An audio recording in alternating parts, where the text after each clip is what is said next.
Now he gone. They tried it, what, 4 or 5 times to get him out the way. And they finally got him. They finally got him. We will move our car, whatever car we need, so they can get the space, just let's get the park. So now you, oh no, we can't do that. No, you just gotta find somewhere else to park. Who the to? You feel me? Like, who the talking to for real, even talking like that? Like, that be the shit, and that's what make a wanna get into it with y'all, cause y'all ain't got no respect. What's up, bro? What's up? Hell no!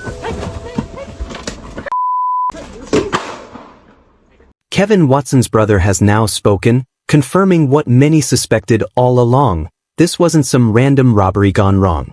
The people responsible for Kevin's death weren't outsiders. They were individuals from within his own circle, people he supported, people who smiled in his face while harboring betrayal in their hearts. Y'all took away my little brother for nothing. The chain has a tracker in it. It's got a tracker in it. I'm the made the chain. Niggas keep my name in y'all mouth with y'all. On no level. You ain't got more money than me. You can't whoop my ass. You don't just fly at me. Like, y'all just be hating to these.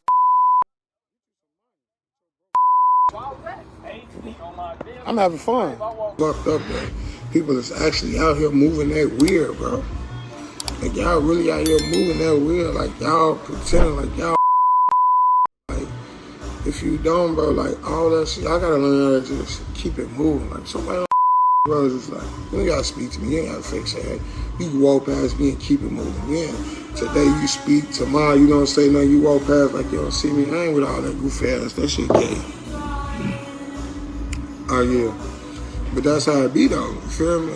You know, it's a lot of niggas, you feel me? I ain't gonna lie. You jump in some of mine, you jump in the inbox of anything, I'm coming for yours. And it's like a 70% chance I'm gonna get what I'm coming for, nigga. You might feel miserable, you feel me? So I don't even play that game. I don't be on this shit. And what Kevin's family has just revealed adds an even deeper layer of heartbreak to an already devastating story. Kevin wasn't just another Chicago promoter chasing the nightlife grind. According to his brother, he was a man with a heart too big for the streets that ultimately turned on him. What came out during his brother's live stream changed the narrative completely, painting a picture of a man whose generosity became his undoing. You got down for nothing. Y'all got down for nothing. It wasn't even worth it. Y'all got down for nothing. And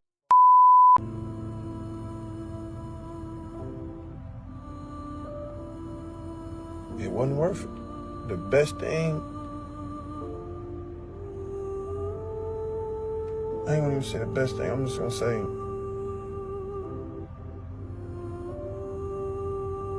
I wish we could have had one more conversation. But I know what's going on. Welcome to True Crimes Venue. To my loyal subscribers, thank you for always showing up. May life never put your loved ones in the path of tragedy. For those of you joining us for the first time, make sure to subscribe, like, and share so you can become part of this family. At 40 years old, Kevin was a father deeply committed to his young daughter, Guju, who is only 6. He was known for helping people however he could, finding jobs, loaning money, offering advice, or simply being there for those around him. But in a city like Chicago, where trust is fragile and envy runs deep, kindness can often be mistaken for weakness. You talking to for real, even talking like that? Like, that's what make a motherfucker get into it with y'all, cause y'all ain't got no respect. What's up, bro? What's up? Hell no!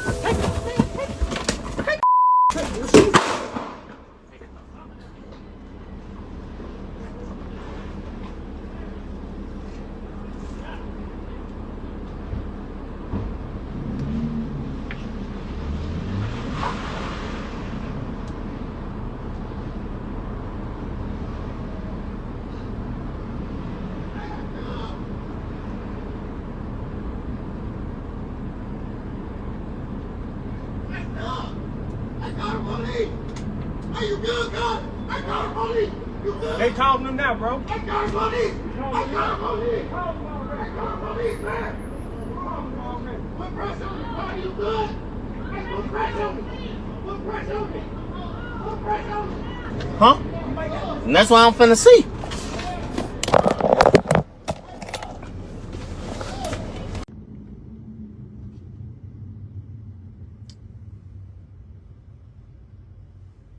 I just seen my brother body.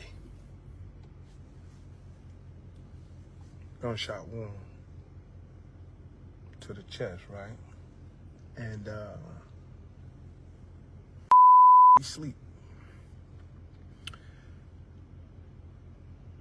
My brother look like he sleep. He like he at peace.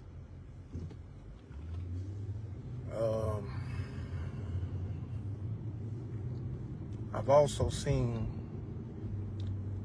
videos of so whoever the that got out on my brother, they was already sitting there for like 10-15 minutes. Since when do a motherfucker up there and sit for 10 minutes with tinted windows and don't nobody wash their car? Since when? You let too many hate.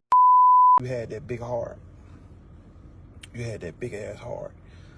You kept letting these hating ass close to you, bro. And I kept telling you. I told you a million times. These you. They don't they hate you. They hated your aura, your energy. They hated everything about you. They never liked you. But you still showed grace. You still will look out for these bro. You looked out for these man. And I kept telling you why you think me and Shorty don't pop out. Because we know what's going on. We know like us. Trying to figure out for years what a how doing it. We mind our business. We stay out of people's way. That's the goal, bro. His brother admitted that he had been warning Kevin for years about the very people Kevin was investing his time and resources into. The same people who would show up with their hands out were the ones secretly plotting against him. Kevin never turned them away. His brother and sister, however, had distanced themselves from certain environments and individuals because they sensed the hate simmering in the background. Kevin, though, refused to close his circle, and that decision cost him everything. Just be yourself, ladies and gentlemen. You don't gotta put on for these lame ass folks, you feel me? Cause they gonna hate you regardless. It don't matter what you do. You do good, they gonna find bad in it. You feel me? Or they gonna try to bring up who you used to be or what you used to do. Oh, I remember you used to have a snotty nose. But snotty now, up. I'm getting money, I'm living, I'm happy. With you. What you remember? You remember me now? You remember what's going on now? Tell me about right now. About people. Who are they? Like for real. Within Chicago's nightlife scene, Kevin had made a name for himself. He was visible, he was successful, and he didn't hide his achievements. He promoted events, packed clubs, and carried himself like someone who had built something out of nothing. His jewelry was part of his image, and that signature chain with his name spelled out wasn't just a flashy piece. It symbolized his hard work and his presence in the city. But here's where things get unsettling. Kevin's brother recently revealed that he had been the one to design that chain. Y'all took away my little brother for nothing. The chain has a tracker in it. It's got a tracker in it. I'm the who made the chain. Not only did he design it, but he embedded a tracker inside. So if robbery had been the motive, why wasn't the chain taken? Or, if it was taken, why hasn't the tracker led authorities directly to the people responsible? That revelation alone destroys the idea that Kevin's death was simply about someone trying to snatch his jewelry. Even more shocking was what Kevin's brother admitted next. That fatal night wasn't the first time someone had tried to take Kevin's life, not even close. There had been 4 or 5 other attempts before this one, and Kevin had managed to survive each time. Now he gone. They tried it, 4 or 5 times to get him out the way. And they finally got him. They finally got him. He had already lived through 5 separate shootings before the one that finally claimed his life. Think about that, 5 near-death experiences, and each time, Kevin managed to walk away. His brother knew, though, that survival wasn't guaranteed forever. Each attempt was getting closer and closer to being the last, and his family could see that Kevin's unwillingness to cut ties with certain people was putting him in direct danger. His brother's words carried the weight of inevitability when he said Kevin had survived 5 shootings, but one single bullet finally ended everything. To him, it was clear, Kevin's big heart was going to be the reason he didn't make it out alive. On the night Kevin was killed, he had just stopped by his cousin's job at a liquor store on Madison. It was a normal stop, nothing unusual. He probably felt safe, like it was just another day. As always, he went live on social media, speaking to his followers and venting about issues in the nightlife industry. He had been complaining about how promoters weren't given enough recognition, using his platform to voice frustrations in real time. But what Kevin didn't know was that people were waiting, watching, and planning. His brother is convinced this wasn't some spur-of-the-moment thing. It was calculated, and the people behind it were no strangers to Kevin. As Kevin sat in his car, phone in hand, talking to his audience, his killers were already making their move. They had studied his habits, followed his patterns, and knew when to strike. His brother said it plainly. Kevin had already survived 5 attempts on his life, and this was the 6th. The men approaching weren't unknown faces. These were people Kevin recognized, people he had once trusted. During the live stream, voices can be heard in the background, getting closer, and Kevin's attention shifts away from his phone. In that moment, you can almost sense the realization setting in. Kevin's brother insists he knows exactly who is responsible, and he hasn't kept that information quiet. He claims he told detectives that he was giving them 24 hours to act because the killers were part of Kevin's own circle. To the family, there's no mystery about who pulled the trigger or why. They believe the betrayal was personal, not random. They say Kevin was targeted by the very people he had kept close, people he had chosen to help despite repeated warnings from his siblings. Now, the story has shifted. What the public first thought was a robbery gone wrong is being recast by those who knew Kevin best as a setup, carefully planned and executed by insiders. And the fact that the chain, the supposed centerpiece of the robbery narrative, either wasn't taken or hasn't led police directly to the culprits raises more questions than answers. Why spare the very item that could have tied the crime neatly to theft? Why go after Kevin so deliberately, so personally, in a moment when he was distracted, talking about his work, not expecting danger? Kevin's death feels less like chance and more like inevitability. His brother's revelations paint a devastating portrait. A man who gave too much of himself to people who didn't deserve it, and who ignored the warnings of those who loved him most. His generosity and openness created an opening for betrayal, and his refusal to harden himself against people who clearly meant him harm left him vulnerable. And now, with Kevin gone, his daughter left without a father, his family is left grappling not just with grief but with the knowledge that they saw it coming. They knew the danger. They tried to warn him. But Kevin, being who he was, kept extending grace until there was no more time left.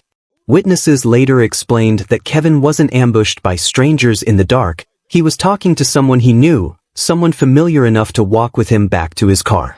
But when Kevin tried to pull away, everything shifted. That person produced a gun, and in the chaos that followed, Kevin tried to fight back. He wrestled, struggled, and refused to let go, but in the middle of that fight, the weapon discharged. A single bullet to his chest ended what 5 earlier attempts could not. After surviving so many near-death experiences, the 6th attempt was the one that took him down. But here's the detail that makes this even harder to accept. Kevin's brother says that the killers didn't even accomplish what they supposedly came for. So if it wasn't about the chain, if they left empty-handed, then what was the real motive? Why did Kevin have to die that night? His brother insists he knows exactly why, and he's not shy about saying it. What makes this story even more disturbing is the way Kevin's final moments played out. He was gasping for breath, fighting for his life, trying desperately to hold on, and the whole world watched. Nearly 2 million people saw Kevin collapse on Facebook Live. His struggle broadcast to anyone tuned in. And then, right on cue, someone appeared on camera claiming to be his cousin. At first, the timing looked like chance, but now that the truth is out, that the people behind the killing were part of Kevin's own circle, that sudden appearance doesn't look so random anymore. When betrayal comes from inside, of course someone connected is going to arrive quickly. Kevin's family says they've already given police the kind of information that should make this case straightforward. His brother has laid out details that, in his eyes, should have led to arrests long ago. But despite everything they've shared, nobody has been charged. That brings us right back to the chain. The piece that everyone assumed was at the center of this tragedy. Kevin's brother personally crafted that piece of jewelry and revealed that he'd placed a tracker inside. So if the chain was taken, why hasn't law enforcement used that tracker to find the killers? And if the chain wasn't taken, then why was robbery the explanation fed to the public in the first place? None of it adds up, and Kevin's family is tired of waiting for answers. His brother went so far as to tell detectives directly he was giving them 24 hours to act. That kind of ultimatum doesn't come from someone guessing. It comes from someone who knows exactly who pulled the trigger. Kevin's brother isn't speculating. He isn't piecing together theories. He's been saying for years that the same people Kevin supported and embraced were secretly dangerous, and now he believes his brother's murder proves it. Kevin was betrayed by people he helped. Jealousy, envy, and resentment took root around him, and instead of being inspired by his success, some of those closest to him plotted to take him out. And that's the frustration. Kevin's family is convinced the answers are right there in front of everyone. If his brother knows who did it, if the chain has a tracker, if the betrayal came from people in his inner circle, then why are the killers still walking around free? The family believes this was preventable. They warned Kevin over and over that the same hands he was feeding were the same ones sharpening the knife behind his back. Now, Kevin's little girl has to grow up without her father because envy and betrayal mattered more to his so-called friends than loyalty ever did. Think about the weight of that for a moment. Kevin's brother had always been someone who wanted peace, someone who tried to believe in community. But watching his younger brother murdered by trusted faces, he admits something inside him broke. And when someone who has spent years preaching love says that love is gone, it shows just how deep this wound really is. Kevin's story goes beyond the tragedy of one man's death. It highlights something bigger, something ugly that eats away at too many communities, how a generous spirit can become a target. How kindness, instead of being valued, becomes seen as weakness. How success can trigger envy so strong it turns lethal. And how the very people you trust to stand beside you might be the first to push you down. His chain wasn't the motive. His car wasn't the motive. Kevin himself was the motive. His success, his energy, his ability to draw crowds and create opportunities, that's what they couldn't stand. Kevin worked hard for what he had. He built his image, his career, and his reputation in a city where making it isn't easy. But instead of celebrating that, people close to him saw it as something to destroy. His 6-year-old daughter, Guju, will one day learn that her father didn't just die, he was killed by betrayal. And the hardest part is that millions of strangers witnessed her father's last moments online, turning a deeply personal tragedy into viral content. That Facebook Live video will always be out there, a haunting reminder of how quickly life can be taken away, and for Guju, it will always be tied to the memory of the dad she barely got a chance to grow up with. But Kevin's brother doesn't want people to remember him just for that live stream. He wants people to know the man Kevin truly was, the man who handed out opportunities, who gave people jobs, who cared about his community even when his own family begged him to pull back. Kevin's generosity was both his greatest strength and his downfall. His siblings saw the hate, saw the danger, saw the jealousy, and warned him to keep his circle smaller. But Kevin refused. He believed in helping. He believed people could change. He believed in keeping his heart open, even when the streets gave him every reason to close it. And that's what makes this story so devastating. Kevin wasn't trying to be clever. He wasn't trying to play tough. He was simply trying to be good. And in the end, being good wasn't enough to save him. His death stands as a chilling reminder of what happens when success, kindness, and loyalty collide with envy and betrayal. Kevin Watson's story is not just his own. It echoes every story of someone targeted not for what they did wrong, but for daring to shine too brightly in a world that sometimes punishes light. If you've been following this case and you want to hear more stories like Kevin's, stories that dig into the truth behind the headlines and expose what really happens in the shadows, make sure you like, share this video, and subscribe to True Crimes Venue. Stay safe out there, and we'll see you in our next video.